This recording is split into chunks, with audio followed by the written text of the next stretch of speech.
How many people we get signed up, Dylan? I don't know how many we had registered, but in attendance right now, we're already over 125, That's 123. great. That's great live. Yep. Yep. Okay, cool. It's starting to level out. I know we got a lot to cover, so we'll get straight in because uh Tony was already starting to pre-roll before we opened up the meeting here. So I was like, pause.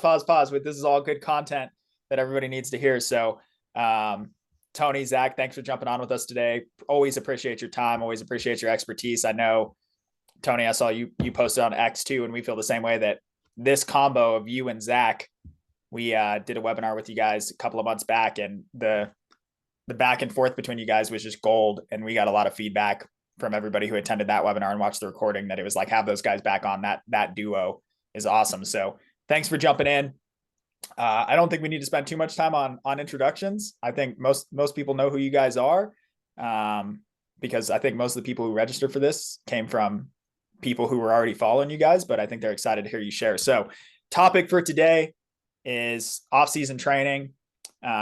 And we want to just, for anybody who this is their first time on one of our webinars, the format is pretty much always the same, which is that we just want to let Tony and Zach roll and really just, we want it to almost be you guys being able to be a fly on the wall for a conversation that Tony and Zach would have organically as they're learning from each other and continuing to grow as coaches and sharing best practices. With that being said, I always like to cue it up with kind of an opening question to get them going.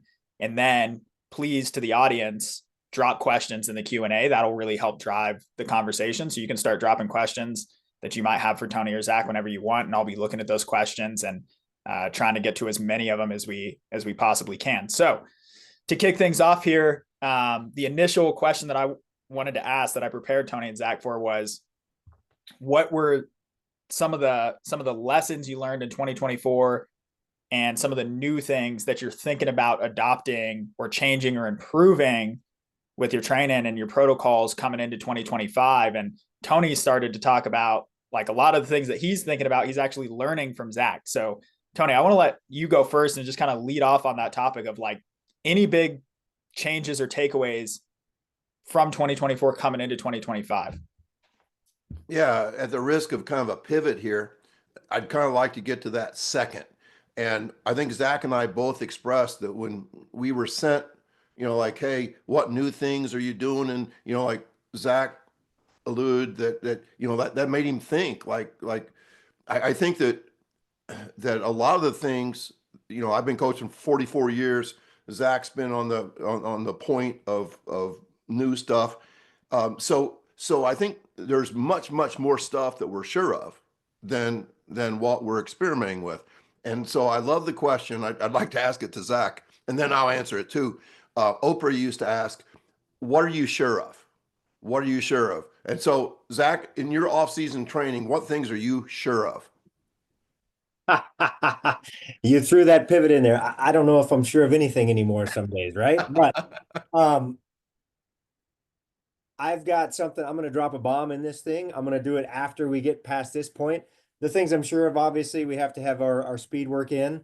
Um, in fact, I'm just going to drop the bomb right now. The biggest thing I changed in 2024, I'm heading into a different period of time with our season. We are going in season right now where we're talking about off season. So I can revert back to the fall on our off season. So the biggest bombshell for this is that I stopped sprint work with our position players during our fall ball period. I've never done that in 18 years. This was the first year that I had to do that.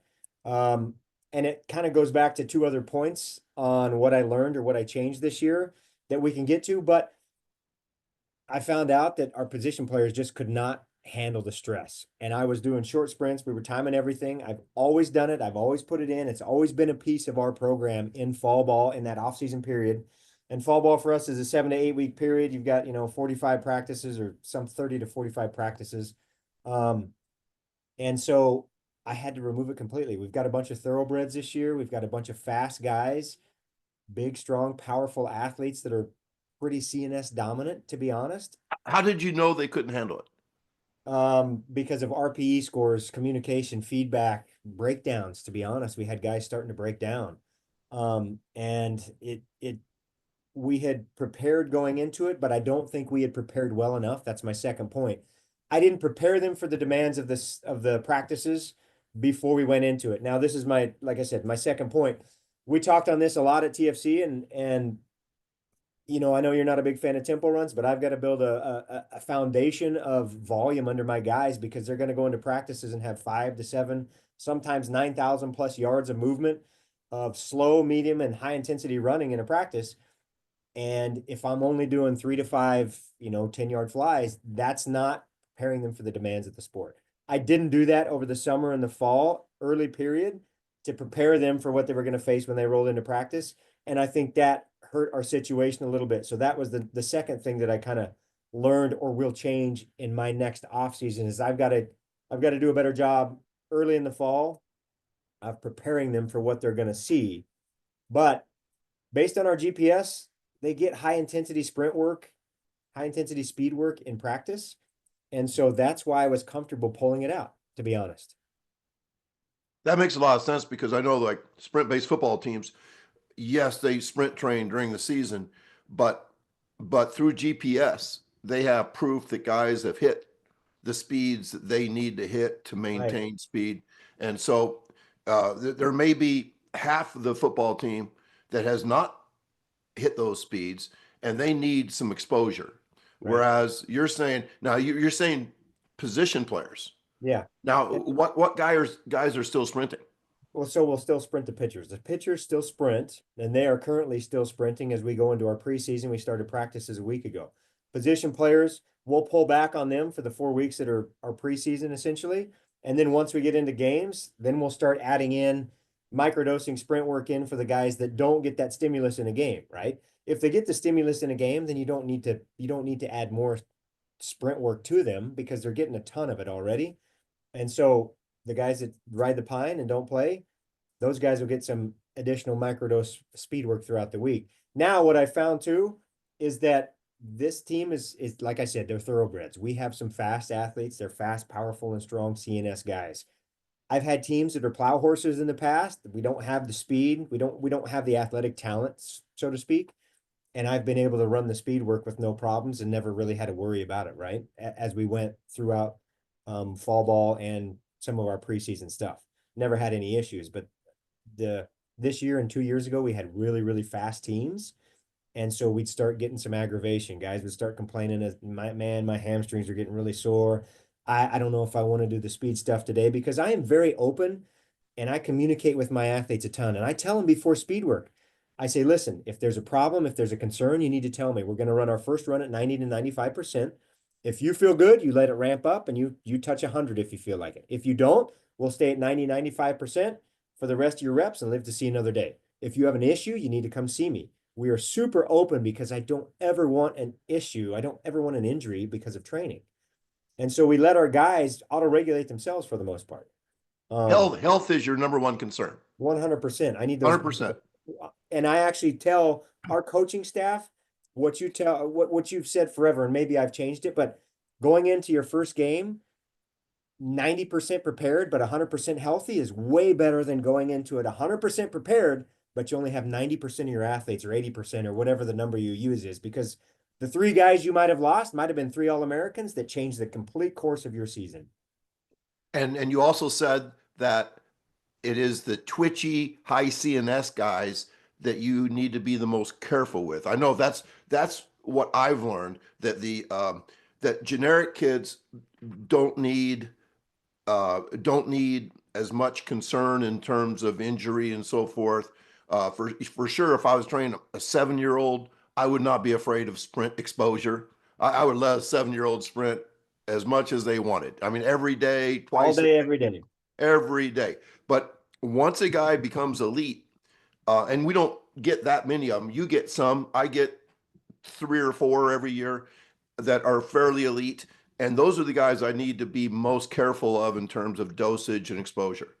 100%. Those are the guys that I'm asking when we start, before we even start the warm up. We go through and take what we call RPEs and ask them how they're feeling, subjective wellness questionnaire, whatever you want to call it.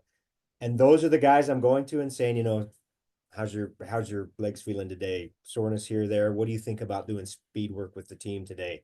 How do you guys feel about it from practice and this and that, right? So that we get an understanding. And last week I talked to him and we pulled we were going to do, I think I think we were going to do a 15-10 fly last week, a 15 build, 10 fly.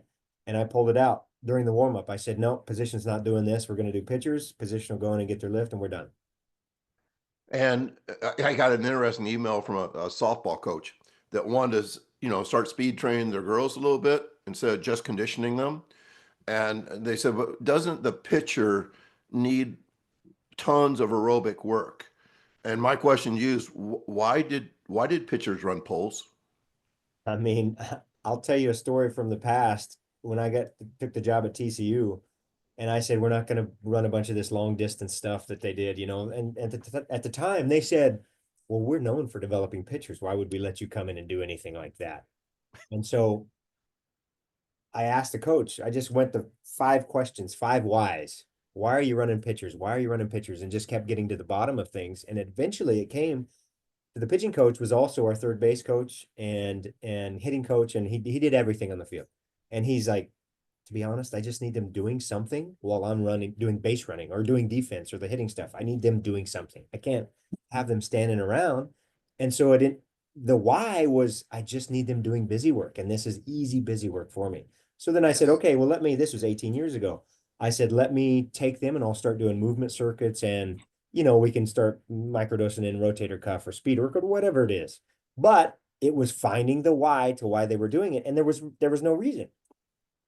I think that I've often said that track coaches, if you want to have the easiest life in the world, you would go out and run, jog 2 laps, stretch for 20 minutes, have a 10-minute meeting, and then have them do 10 200s where they run half a lap and come right to you and you just 30, 31, 32, blah, blah, blah, and then Yeah. have them walk a half a lap. And it's like a continuous motion. It's highly efficient, but like you say, it's so much filler. It's just so much. You're not moving the needle when you're jogging it slower than race pace.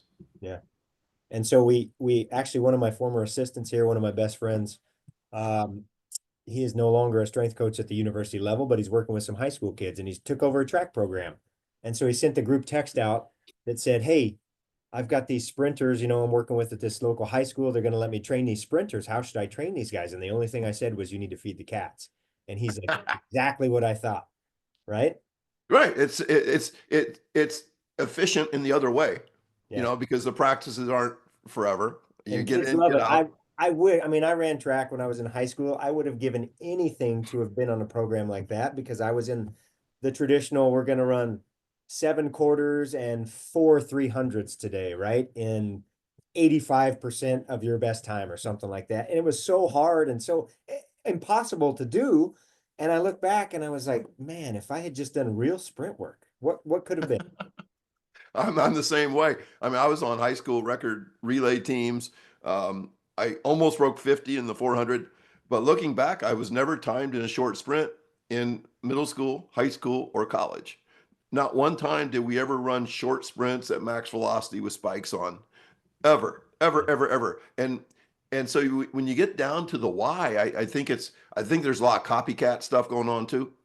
That there's some type of bias. I can't remember what it is, where like the first thing we learn really sticks with us. Yeah. And that's a great evolutionary adaptation because when we learn safe things from our tribe, our parents, and things like that, that keeps us safe and it allows us to not do dumb things and get us killed before we have kids. And but when you learn that pitchers need to do a shit ton of distance work, that maybe needs to be unlearned. Right. Well, I saw a story the other day, and I don't know who this was from, but it talked about what you learn when something clicks in your brain. There is no wrong coaching cue. There is no wrong thing with an athlete, right? It just depends on whether it clicks with that certain athlete or not. And so what we often have these biases because what clicked for you when you learned it as an athlete from a coach is now what you gravitate towards for everything that you try to teach another athlete. Ever. And oftentimes that's not the cue that resonates with them. And so it turns out to be the wrong thing. Even they don't process it like you do. And so there is no wrong cue. There is no wrong feedback. It's just how that athlete processes it. And you process it different than somebody else is going to. And so we always bias back to what worked for us. And oftentimes that's not what's going to work for the athlete we're working with. Dylan, I'm sorry for hijacking this webinar. I Please told you, no, I told you, redirect this back to your original question. I feel like it was perfectly on top. I mean, I told you before this started, I wanted to be lazy today. So thank you. But no, that's great. And I think I was the one who drove like, hey, I want to open with a question about what's new. And I think the way you put it, Tony, is like, what are you sure of and what are you unsure of? Right. I think that's a great terminology to use because look, I'm with you. I'm a firm believer that I think people need to be reminded more than they need to be taught. But I also know that what people want, that's what they need. They need to be reminded more than they need to be taught. What people want is they want new, right? They want to understand how you guys evolve as coaches too, right? So I love this nuance. I think we might have just gotten Tony Holler to admit on a universal speed rating webinar that it's okay to not always sprint. I'm not sure that happened. No, I'm just kidding. I never said that. You took me out of context. No, but we like this is why we do these is because you can't get the nuance right goes into some of you guys' ideas on a post on X, right? It's the same thing. I dropped the bomb here, and then I did it at its TFC when I talked about how we run those tempo runs to build some aerobic capacity with guys to prepare them for those demands. Right. And that's all I do is I just throw Tony curveballs all day long. He thinks we're going to talk about sprinting, and then I throw him a curveball. I'd like to address tempo, because I'm kind of famous for not doing tempo. Like Charlie Francis said, we're going to sprint 2 or 3 times a week. Charlie and I are on the exact same. I mean, we're exactly same. And then on the low days, he did tempo. And I just have found for the really twitchy athletes that they don't like it. And so we decided to do exercises instead. And, when somebody doesn't do something, they don't disprove its effectiveness. But I think what I've proven is that you could do without it, at least in my situation. And I am not preparing guys for crazy volumes of early season baseball with coaches that I have no control over. And as Zach always says, and I always say, coaches have the disease of more. They always want to do more. They're always going to err on the side of doing too much instead of erring on the correct side of the hormesis curve, where you make a profit, you benefit, and you don't ruin the next day. So if I was preparing guys for football, I would probably ramp into some tempo stuff, but I'm preparing guys to run at the most a 50-some second race. And that's a little bit different. And I've just found that the exercises we do are more fun, and we can, for sure, it's not detraining the things we're looking to do. And I think that goes to when I was saying, what are you sure of? I'm sure of dosage. I am so sure of dosage. And I'm so sure that you don't need to run a 400 meters in practice to run a 400 meters in a track meet. That if you do 3 200s at like 200 PR plus 1, if you're doing 3 of them with a 4 minutes rest, that is better than saying we're going to run 3 400s a day in practice, because they're going to run them all in 60. It's going to be sloppy. So those are some of the things I'm sure of. And then I'll throw in Keir Wenham Flat's terrific thing where he said if football coaches were marathon coaches, they'd run 26 miles on the first day. And on the second day, they'd run 30. And because everybody was bitching, on the third day, they'd run 40 miles. And that's the opposite of what I preach. So we want to err on the side of health, that we want to be 100% healthy, which I believe is 100% fast. I believe that if you're slow, you're not healthy. So those are the things I truly believe. And then the things that I'm looking into, I'm not really instituting change. One of the things I know that you're big on, Zach, is spinal engine. And I am totally in that the twist of the upper spine and the counter twist of the lower spine and the slight hip hike as you're picking up your leg, which may be a shoulder and hip hike, and the glute med is really important on the other side, and that our head ends up over our foot. If I'm sounding like David Weck, I'm going down that. Matter of fact, I'm meeting up with Kula and David Weck in Florida on February 14th and 15th down in Melbourne, and that's going to be quite a thing.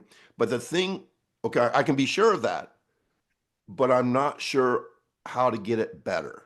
Do you have any ideas? Oh boy. Zach, hit that, and then I want to go into some questions because they're starting to flow in. Okay. Yeah, that's fine. To be honest, I love the concept of the spinal engine. The book is a very, very dense read, so I don't recommend it for anybody out there that's going to try to buy the book or find the book. It's really hard to find. It's a dense read. The concept, the overall concept that Tony talked about is very, very accurate with reciprocal motion happening through the hips and the shoulders and the spine acting as the snap through that. The practical aspect of it for us, I think, Tony, is very, very difficult to like actually implement and like have as a part of your program. You understand the concept of the movement. You understand what movement is. That's really what it is, right? It's just detailing how the spine operates within your frame that's never really been talked about, and how important the thoracolumbar fascia is and all these other pieces. But the practical aspect, there's no like real practical aspect that I jump at and I'm like, hey, this is what we're going to do for this today, or what. Rotation is a huge part of our program.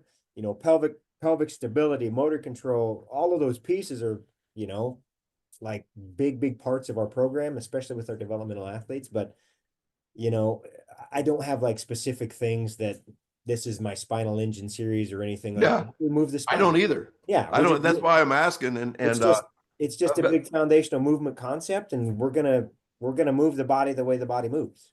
would you agree though that there's some things when we over prioritize the weight room and core stability that can immobilize the spine and detrain the sprinter because it's not moving very well? Yeah, I would agree with that. Get too much compression going on throughout the torso, and so, you know, the other issue that I just saw today, actually, or yesterday, was we've got a pitcher that has a back issue, history of back issues.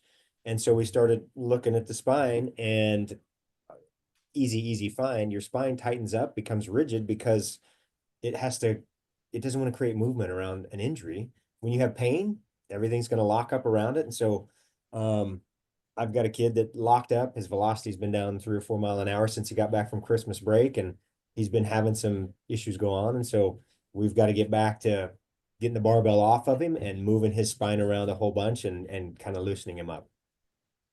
Yeah. I think that actually ties in perfect to the first question we have in the chat, which is how you guys have touched on a couple of things that I think relate to this. How do you balance strength training and sprint work without causing fatigue or overtraining? And it sounds like decreasing mobility in the spinal engine that can have an impact on their velocity as well. So we've hit a few things on that, but maybe attack the question directly. Zach, let's start with you. How are you balancing the strength training and the sprint work to not overtrain or fatigue? Well, for us, what I talk about all the time is that what you do on the field is way more important than what you do in the weight room. And the weight room is just a supplement for what is going to happen on the field. And so we've already touched on it. You got to prepare your athletes for the demands of what they're going to do on the field. And the barbell isn't the demand, right? That's still just a supplement. And so our training sessions, you know, if we're going to have an hour training session in the off season or an hour and 15-minute training session, we're going to spend 30 to 40, 45 minutes on the field, and we're going to come in the weight room and it's going to be a 30-minute session in the weight room. So we spend more time on the field jumping, throwing, sprinting than we do in the weight room. And so many people have, especially in my field, strength and conditioning, so many people have the opposite thought process of what are we doing in the weight room? And then, okay, we need to do some stuff on the field. And I tell our interns continuously that your thought process needs to be, what am I doing on the field? And then how do I supplement that in the weight room? So that would be the first thing that I would touch on. I would suggest, Zach, that you might consider writing a book called like Movement Over Maxis. Yeah. It's a good time. For those of you that don't know, Zach has a hell of a book. Plug. Thank you for the plug, Tony. I'm shipping out, I'm mailing out copies today. So I want it signed. Envelopes. I want a signed copy.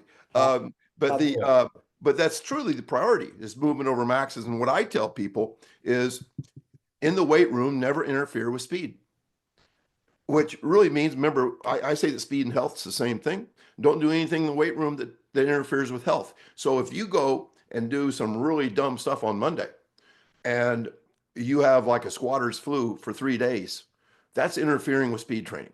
And so we don't do that. So we want to microdose those supplements. And I think that when you time stuff as much as we do, we never go a week without 2 practice timing sessions.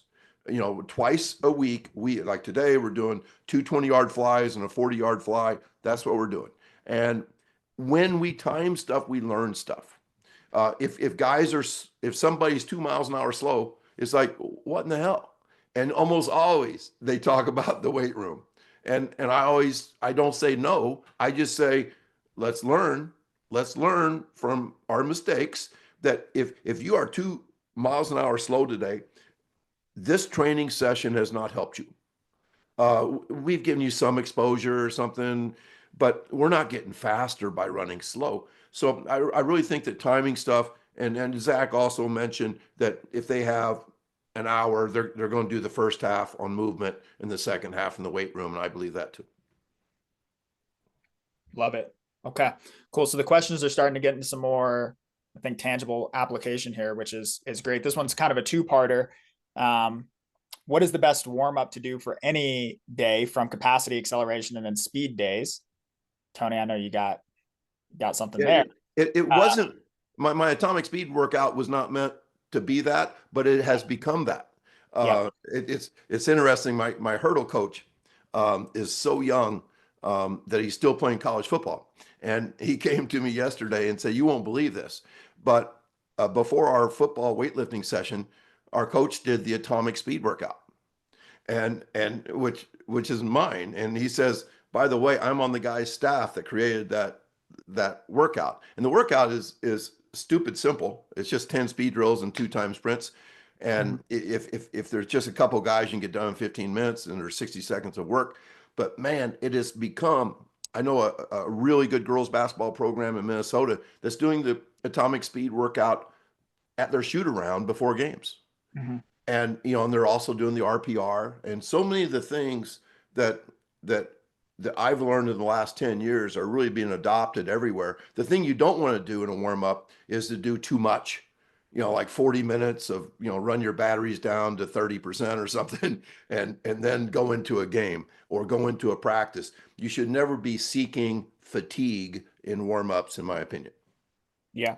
And I'll say that's 100% been the primary adoption that I hear, Tony. Like every coach that I talk to that's using the atomic speed workout is using it as a warm-up protocol. We use it as our workout. I'm gonna have to look it up. Is that Tony? Is that the one where we call it our snappy warm-up? But is that where you're doing like straight leg runs and a skip, fast a skip? Yep, 10 speed drills in 10 minutes. So full recovery, every single one is done until there's just a hint of fatigue. Yeah. And then we shut down because we're not trying to get in shape. We're trying to get fast and snappy and bouncy. Yeah. And I think when you're trying to get fast and bouncy and all those things, you're actually warming up as well. We don't take a warm-up lap before we do those. And then we spike up, do 2 sprints with 5 minutes rest, or today we do 3 sprints with 5 minutes rest. And I quote you all the time, Zach, when you say that your workout is your warm-up and your warm-up is your workout. And that's the way I feel too. Our workout today is so brief that our hurdlers will hurdle after it. Our jumpers will jump after it. We will have some guys staying after to work on blocks because they just feel on fire. Other guys will go to the weight room and they'll feel great there too. Yeah. That's what you want in a warm-up. You want guys to feel great, to be on fire. Yeah, we do that. So to answer your question, Dylan, the question that came in, we do the snappy warm up. It's Tony's iteration of that on Friday game days for us. So before we go out for a game on Friday evening, because guys are lit up, right? It's a Friday night, especially the home game, but that's when we do our snappy warm up, and it's 6 or 7 minutes of like fast, high paced stuff that gets their body going, and then some sprints. Yep. Yeah, help work some of the jitters out too. Yeah. Cool. So the second part of that question, or I don't even know, maybe just totally separate question is, and this could open a can of worms. What are the most essential workouts on the track and in the weight room to get an average Joe to a 4.4? So Zach, tell me how I can get to a 4.4. Well, the first thing is you need to drop the weight room. You need to drop the weight room and talk about sprinting them. They need to sprint, right? Because we get in this thought process of what do I do in the weight room to get faster? And those aren't the same skills. They're just not the same skills, right? Everybody wants to correlate. And I did this for years. I made this mistake I still make this mistake, thinking that the squat translates to what you do in the speed work, right? And it doesn't, because they happen at such different speeds and such different velocities and forces. They're just not comparable. And so they're not the same thing. And unless you have a really novice athlete, which there are novice athletes out there, your high school kids, young high school kids especially, are going to get faster just because of, the neurological effect of weight training and the coordination and all those other things. They're going to get faster from the weight room, but eventually that does not exist.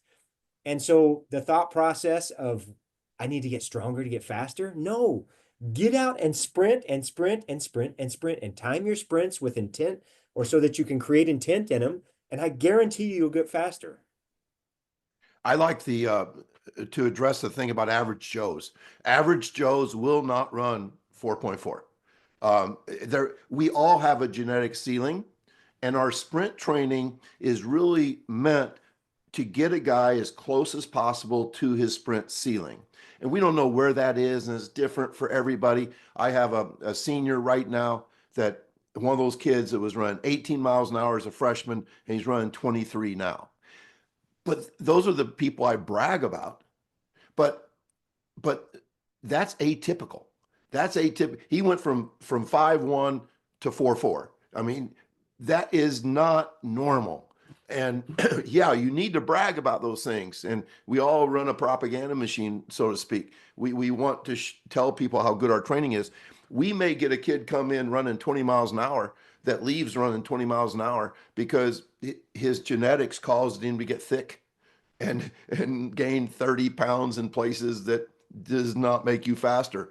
Now, we can at least keep him from dropping down to an 18 miles an hour, though. I say that speed grows like a tree, but trees don't grow all the way to heaven. That we cannot speed train somebody from slow to elite. Every sprint phenom I've ever known was a sprint phenom before they ever met their first good coach, before they ever trained well. That I would say NFL players were born kind of with a package that would lead them to the NFL. But that doesn't mean that we don't train the average Joes, because some of those average Joes could run a 53 quarter for us and maybe make our 4x4 team. And let me say something on that, Sure. Tony. We run camps and whatnot throughout the year with high school kids, and we test high school kids on speed work. And he's exactly right. The kids that are fast and set records and those kids were fast at 9th grade, at 8th grade, and they'd never touched a barbell before. I've had kids walk into these things in 8th and 9th grade and run faster than 97% of the high school kids in the program. They've never been in a weight room.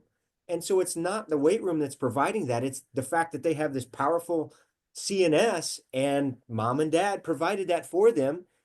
And they already have the blueprint for speed, and you're just going to develop and cultivate that a little bit more. Everybody's going to get faster, but those kids they have something different when they walk in. Mm-hmm. Yeah. And this is obviously this is one of our big missions with the USR. And I know for you guys too, is just shifting that belief that so many coaches hold. It's so interesting to me that I'm preaching to the choir on this call with this audience, I'm sure, but that there's still coaches out there that can't understand that two things can be true at once, right? That speed, there is a genetic component to speed, and that doesn't mean that we shouldn't train it, right? It's yeah, there's a genetic component to everything. So why are we not still trying to improve? Right.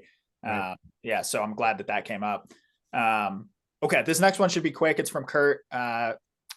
Zach, I think this was aimed towards you. He asked, what's the GPS? And I don't think he's asking what is GPS. I think they're asking what unit using specific. We've used Catapult GPS. Catapult. And Tony, are you using? I can't remember if you use GPS. No, but Titan GPS, Titan Sensors, they sponsor my podcast, and a lot of the sprint-based football coaches that I use, it seems to work pretty well with the high school stuff. Yeah, there's I do not use GPS mainly because I have not found a GPS that could be used indoors yet, or if it can, it can, but it's really expensive. And so GPS, at least the stuff that I've looked into is outdoor stuff.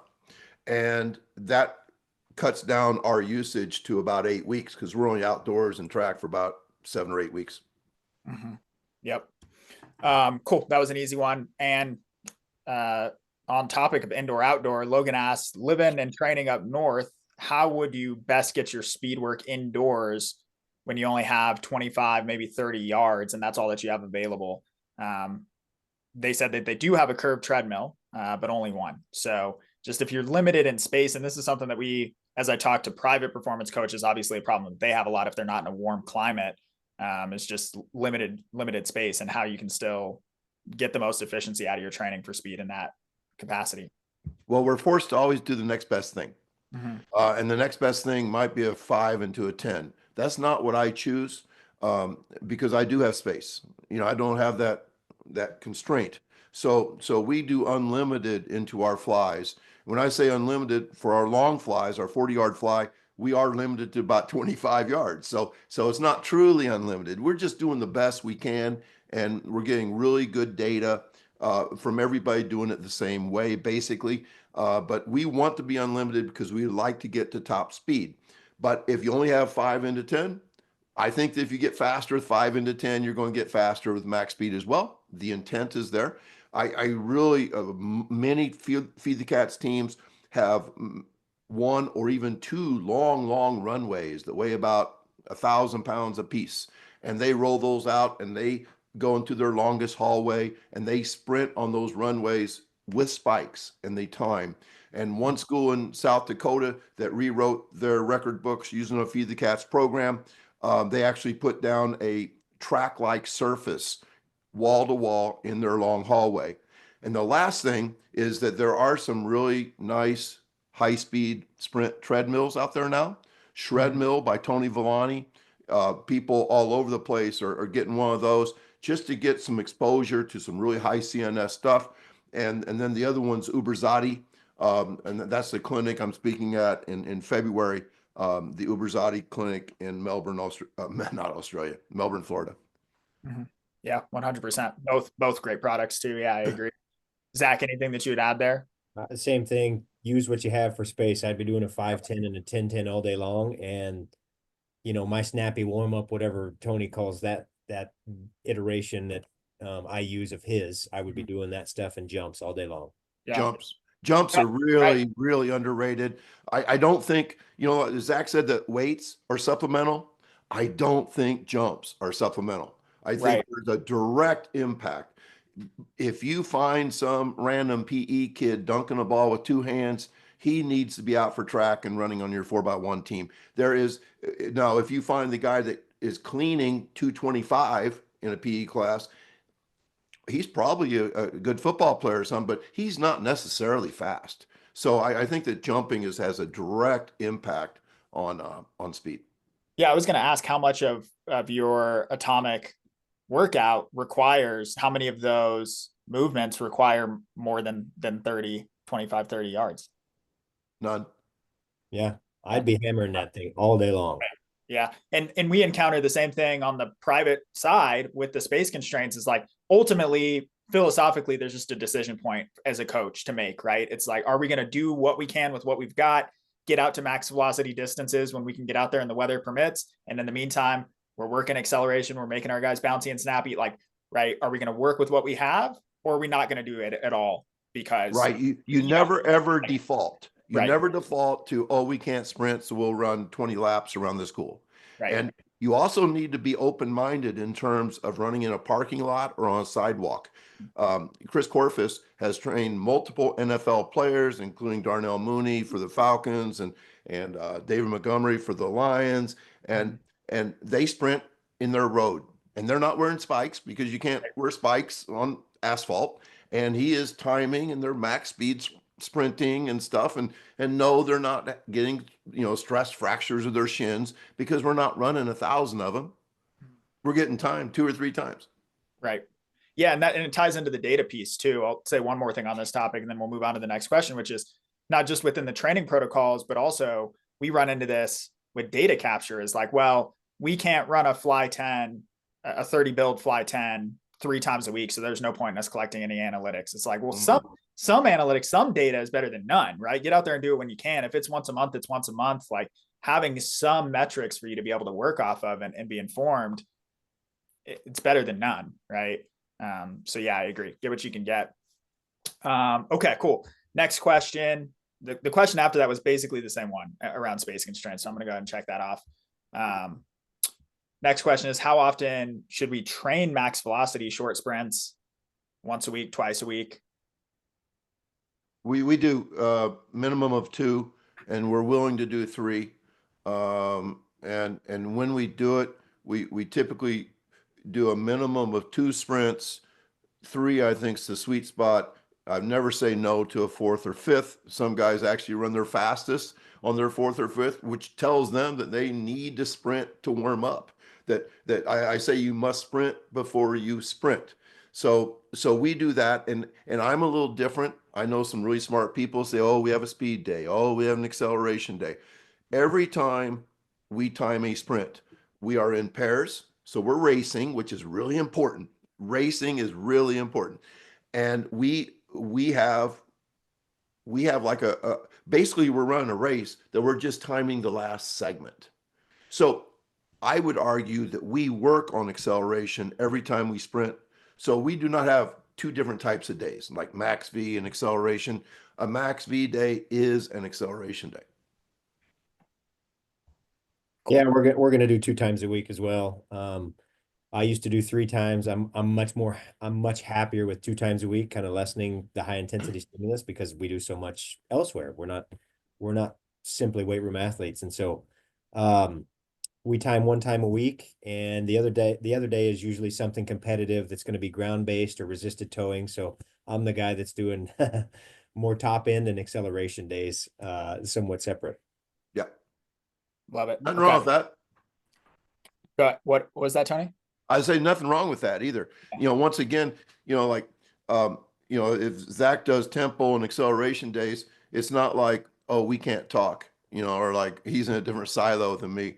I think that our Venn diagrams overlap a great deal. And even if they didn't, it doesn't matter because he's getting great results and so am I. Yep, 100%. Cool. We'll tackle this one, and then Tony and Zach, can you guys see the Q&A on your side? I can. Okay. And the reason why I ask is because I don't think we're going to be able to get to all of the questions in the chat. So I want to hit this next one, and then I want to let you guys pick a couple that you think are interesting. Sure. So we'll hit this next one from Sonia. S&C science student here, about to graduate. What is something that you wish you knew before entering the world of performance coaching, or one thing you learned that really helped you in your career? Love the 90% prepped, 100% healthy, and no wrong cues or feedback. Taking those with me. So maybe just one thing from each of you guys that has been really useful, which is kind of where we started the conversation, but now maybe opening up to a broader time horizon, your entire career. Yeah. So I work with interns. I mean, we have an extensive internship program here. Here's what I would say is a lot of young coaches don't realize the importance of relationships. It's so much about building relationships, and I didn't realize this importance when I was a young coach. I thought I had to learn the programming. I had to learn the numbers, the X's and O's, the prep and rep scheme. I'm reading Soviet research and all this stuff. I had to know that stuff. It's not about that. It's about developing relationships, being able to communicate with your coaching staff. That is going to be such a huge part if you go into a team setting. And so that would be my advice is, yes, you still have to learn the X's and O's, but ultimately you've got to be a people person because you're working with people all day long and trying to communicate, build relationships, trust, all those things. And this is really interesting because I am just the opposite of Zach. When I was a coach's kid, two of my mom's brothers were head football coaches. So I grew up learning about relationships with players and teams. So that was what I was actually really good at while I was really in terrible deficit of doing things correctly. And when I say correctly, I'm really talking about what I learned. Uh, Basically, at the age of 40, I started going this feed the cats thing, where we rejected the idea that the winning team outworked the losing team, that the great player outworked the average player. I now reject that. I understand that. When I first started, I believe that we needed to work harder than every other team, and that would eventually result in wins. And it really does not. It results in injuries, and it results in kids not looking forward to practice. And it also results, this is terrible, but kids can't perform in practice because they're too tired from the day before. And so the Feed the Cats model is to actually perform in training and not just go through the motions. We're not just trying to get tired and push through it. So those are the things I had to learn, and I think I'm still learning those things at the age of 65. Yeah, love it. Okay, cool, gents. Like I said, we got about 10, 12 minutes here. I don't think we'll get to everything. And we did this, actually, I think it was maybe Mo Wells who did this on one of our webinars. He was like, let me just pick some questions. So Zach, or if you're looking at the Q&A, if you want to pick a topic here that you think is interesting and dive into it, that'd be awesome. And I don't think the audience can see the Q&A. So if you want to read the question that you picked. I will. Let me grab one here. This is from Haley. It says, when shifting athletes from strength to strength speed and then to speed strength, are there areas that you focus on educating or cues to build buy-ins with teams that gravitate towards pure strength only? This would be a place where you've just got to communicate. Again, this goes back to the question I just said. You've got to communicate why you're doing what you're doing at a high level with your athletes and your coaching staff. And I tell this to our interns again, our staff has gone through this presentation. In a way, you have to create some inception with your coaching staff so that they believe it's their idea sometimes why you're doing something that you're doing, because coaching staffs want to have ultimate control over everything. And so the better that you can communicate and educate your coaching staff on the processes that you're, using with your athletes and everything that you're doing, the more trust and the more buy-in that you're going to have ultimately. So I don't think there's anything wrong with moving from strength to strength speed and speed strength and anything like that. But you have to communicate why you're doing what you're doing at a high level so that the athletes can have the buy-in and understand that it is not just about strength. And if you put numbers behind that, data like Tony talks about, where you're testing, speed work and or jumps, power, testing those other metrics, you're going to see those other metrics go up when they need to in those lighter phases. And then you have the ability to say, look, this is why we did this. Your vertical jump just went up 4 inches in the last month because we pulled back from the heavy loads and all the strength stuff that we do constantly. Your times have dropped drastically because we're not focused just on the weight room. So data can help that. Totally agree. I'm going to actually answer two because I think I can answer them quickly. Do you have a favorite exercise in the weight room that could positively influence sprint performance? And my initial answer was no. There's no exercise that directly does that. Now, having said that, 2 weeks ago I visited Brad Fortney in Enterprise, Alabama, and if you haven't followed Brad Fortney, you need to. This guy is a superstar, and what he's doing there is amazing. But I watched for the first time VBT lifting, deadlifts, and it just really passed the eye test for me. That if you are deadlifting fast, I think that really has it seems to me like that would have a really positive effect. And then I would like for Zach to let us know if he does VBT, but I'll answer this other one real quick as well. If an athlete struggles with acceleration but has great top end speed, what should you do? I have never met that guy. I've never met a guy that could run 23 miles an hour that got beat in the first 10 meters. Now, there's not much separation in the first 10 meters. One of the greatest accelerators ever was Usain Bolt, and he was like even with people at 10, at 20, at 30. And yes, the guy that can run the fastest at 60 meters will win the race. So max velocity is the most important. But if you get really fast, that same nervous system trains acceleration. Now, having said that, I would video accelerations every time. I mean, we have an iPhone. Show people their angles. Show people if they're coming out too low that their foot stabs into the ground and does not hammer back. That too low is the worst thing in the world. And when you show a kid video, I think he can see that. So just like we do in our hurdles, we never go over a hurdle without video. So just sit in a chair and have somebody come out in acceleration, then show them the video. It almost teaches for you. Yeah. Zach, do you do VBT? Yeah, we use it with our more advanced athletes. We sprinkle it in with some of our novice guys, but our advanced guys are auto-regulated, so they have to stay within a zone in season. Um, and it basically they have full autonomy as to what their workout is. Love it. Okay, cool. Tracy, I think Tracy, what timing device do you oh, you were going to cut us off. What timing no, I device was gonna do say I you think we might recommend? have time to do two more. One, Yeah, if you timing want to device do you recommend for a reliable weekly data collection? I have been super, super happy. We have Vault here at TCU. Arena gear is what I bought for like those camps with high school kids. Arena gear, and I thought it's been great. It comes with a scoreboard, and the kids can see it as soon as they go through the last laser, and it's one of the best things I've done. And I've been a free lap guy for about 10 years. I love the fact that we can run two guys at a time. You know, the racing with that is now you can't race two guys at a time with arena gear, can you, Zach? No, you're running. It's just Solo. the Brower, Right. yeah. Which that's fine too. Once again, I'm not disagreeing. I really like that we can do it two at a time, and we do so much training out in the windy, wet conditions that free lap is not up on a tripod. Yeah. It doesn't get blown down. If it rains, it's basically weatherproof. So it really fits what we're trying to do, and it's also easy to carry. I mean, we're talking about like a 2 pound thing, you can put in your backpack, whatever you want. So those things are really good. The question that I was about regressions, progressions, and when I think of regressions, progressions, I think of periodization, and I'm not a periodization guy. I don't agree with the model that if you have let's say a 12-week track season, that you bury your kids for 6 weeks, with load, almost tamping down performance intentionally. I think uh, coaches think you're creating a base that will serve people well later.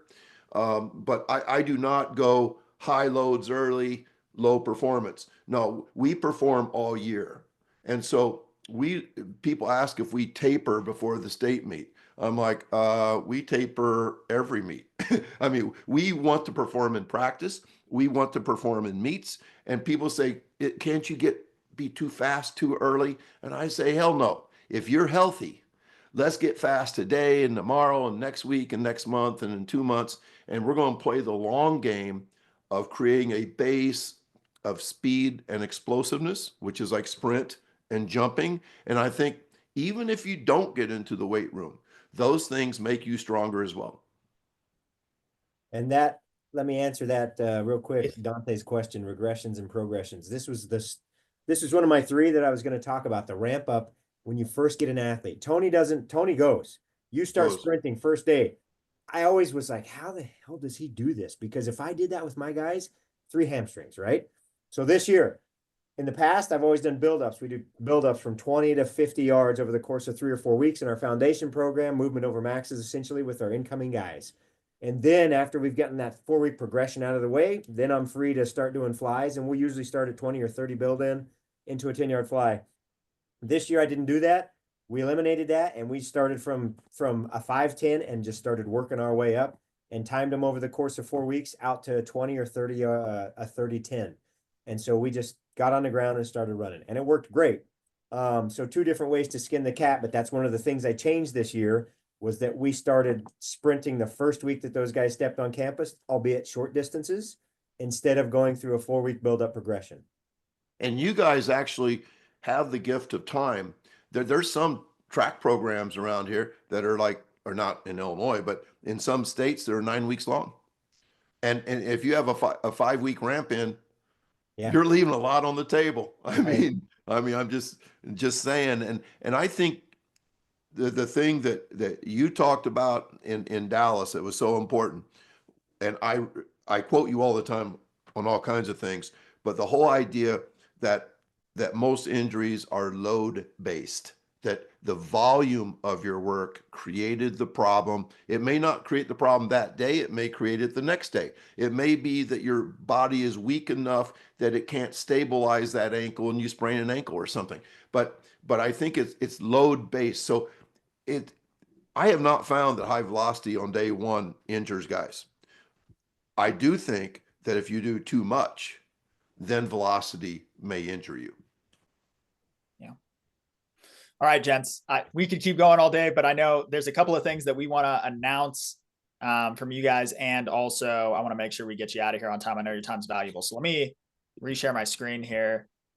As always, thanks to anybody in the audience. This is where you can learn more about Zach and Tony. I know that there's always a lot of questions that we don't get to. I won't volunteer their time, but my understanding is that they're both pretty gracious and getting back if you reach out to them with questions. So that's where you can reach out to them. We'll send information out after this as well. Let's actually hit this first. We're really excited about this. So with the universal speed rating, we're collaborating with Tony to actually roll out some new analytics and profiling within the universal speed rating software. So we're really excited to announce this is going to be coming out in the next month or so. But it's a slightly different set of assessment protocol than we've looked at, and that, you know, Les Spellman has been bought in the past. So Tony, can you just quickly speak to why these 4 assessment types that you're looking at in this profile that we've created with you? Well, they're metrics that I think are important. You know, I say that with athletes, we want to sprint fast, lift heavy, jump high, jump far, and bounce. But I'm not a big fan of measuring weight room metrics, because I think in high school kids it leads to really bad technique. So basically there's 4 measurements. One will be max speed, miles per hour. Get as far back as you need to. We're going to time a fly 10 and change it to miles per hour. That's your max speed. I believe that max velocity is the tide that lifts all boats.